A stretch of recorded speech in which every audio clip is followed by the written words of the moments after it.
Hello, my name is Mike Cashman. Today I'm making two videos. First one is about does it matter if the government lies, cheats, deceives? The second one is what might our response be? So this is the first video. Does it matter if we have a government that lies and cheats and steals, deceives us? A good recent example is PPE, personal protective equipment, in case anyone has forgotten what that stands for. Now, it's not right that a government minister should say, my mate down the pub is the best person to supply PPE, when there are qualified, experienced, competent people who could actually do that. We run the risk of inadequate PPE being supplied, not being adequate protection for people, so that some people die as a result. We can see from reading the National Audit Office report that government ministers gave preferential treatment to their friends and cronies. A pandemic should not be a way for them to enrich themselves and their friends and to conceal the corrupt contracts, as the Good Law Project has showed.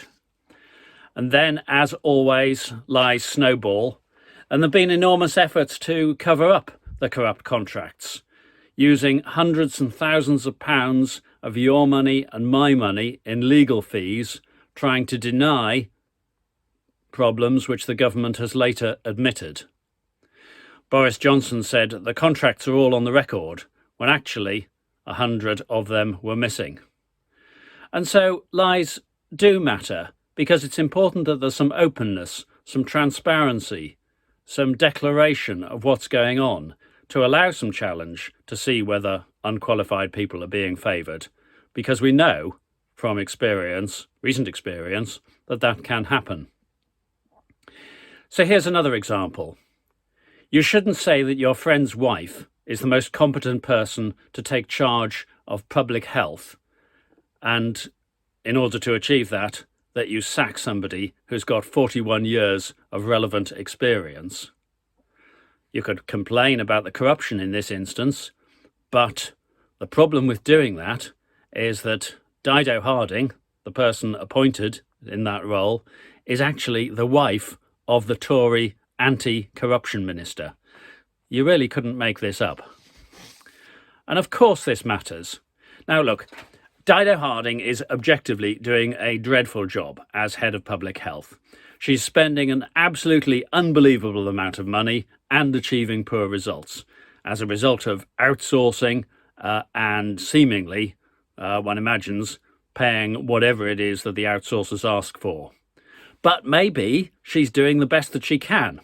And the really problematic lie is with the person who said that she would be the best person to do that job. How many thousands of people have died needlessly because she didn't spot that schools going back in the autumn would mean that there would be an increased demand for testing? Certainly our second wave, when Baroness Harding had all the resources, all the money that she asked for and had time to prepare, was more deadly than the first. So what about a government that says we did all we could? Unfortunately for Boris Johnson, that's just not the case, and the record shows that. Thousands of people have died unnecessarily because he didn't take the pandemic seriously enough. We know from his Greenwich speech in February 2020, he talked of the UK being a superman that would not lock down while others did. The trouble with a government that says we did all we could, which means we don't know what we did wrong, we don't know the many things that we did wrong, although the scientists of Independence Age have been very clear about that. The trouble with a government that refuses to recognise what they did wrong is that will lead to thousands more unnecessary deaths in the future. So it does matter if we have a government for whom truth is an irrelevance. Truth does matter. A truthful government will save more lives. The USA is seeing this now, having dismissed their great deceiver. The truth, as is on the record in Johnson's speech at Greenwich in February 2020, is that he was focused very much on Brexit and trade, not on coronavirus. Maybe he even briefly believed his own lie about got Brexit done. Which brings us to the current and previous Brexit lies. there are those who've asked for all the original lies to be forgotten and forgiven. They've called for reconciliation. They may have forgotten that in South Africa, what made a difference was truth and reconciliation. So obviously, there are some people who are concerned about the lies that have happened, are concerned about the impact of those lies. People who can't export cheese or wine or shellfish or plants, despite being told that if they voted to leave, nobody was threatening Britain's place in the single market. There are musicians whose careers have been wrecked because they can't now undertake the European tours that were essential to building their fan base, despite being told that if you vote to leave, you'll still be able to live and work and study in any country in the European Union. These people clearly feel that those past lies matter. Obviously, there should have been some consultation. The government did very little. There should have been an impact assessment. The government didn't do that. But the present lies matter too. This government created a unique internal customs border across the Irish Sea, and they're so ashamed about that they denied that it exists. And several times they've said that they won't be able to fulfil the terms of the deal that they themselves signed.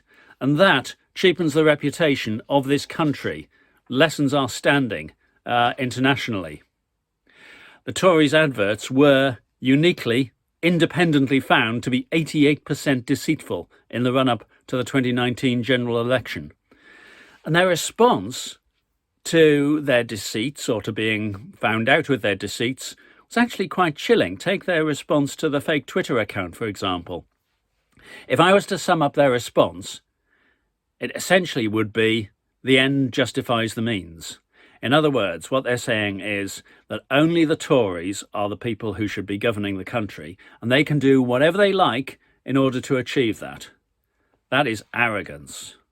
That is dangerous. And so we have a government who are following a path which nobody with any ethical principles, whether derived from common standards of human decency, whether derived from a faith, Christian, Muslim, Buddhist, or whatever, or whether, as I say, derived from general human ethical standards, nobody with such ethical standards can support this government. The government has sought to suppress disagreement in the courts by crippling judicial review, on the airwaves, the BBC, on the streets, limiting protest, and in Parliament. Before lockdown, I talked to quite a number of people on the street, quite a number of young people. And there's one thing that particularly worried me. People who said, oh, well, don't all politicians lie? And I said to them, you know, the first general election I wrote about was 1964. Oh, okay, I was at school at the time. But in all that time, I have never seen a government so institutionally and purposefully deceitful as this one. So lies really do matter. A government that promulgates, that sends out the message that it's okay to lie and cheat and steal money and deceive. It sends the message that it's okay to do that. It sends the message that that's what you have to do in order to get on. That rots the moral fibre of this country. That is really damaging.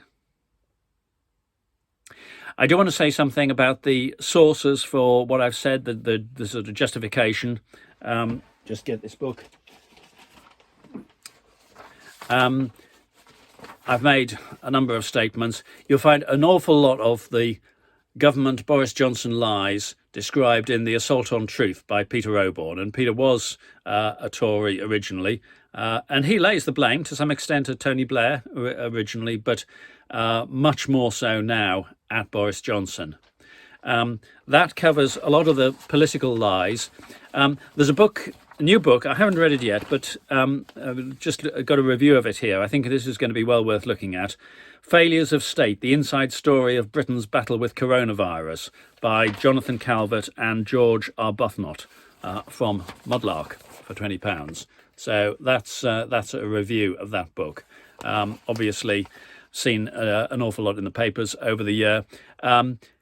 For PPE, a good summary of the problems, not just in PPE, but in other areas of procurement. Very good summary is the website of the Good Law Project. Now, obviously, that's a moving picture. So at whatever time you view this video, have a look at the website of the Good Law Project and see what the latest information is. But adding that up together, it is a damning account of deceit by the government. How shall we respond to that? There are some people who say, well, I just have to put up with it. There's nothing we can do. We just have to live with it.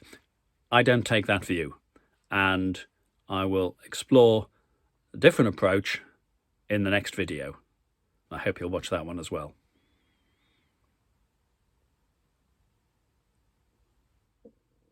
Thank you.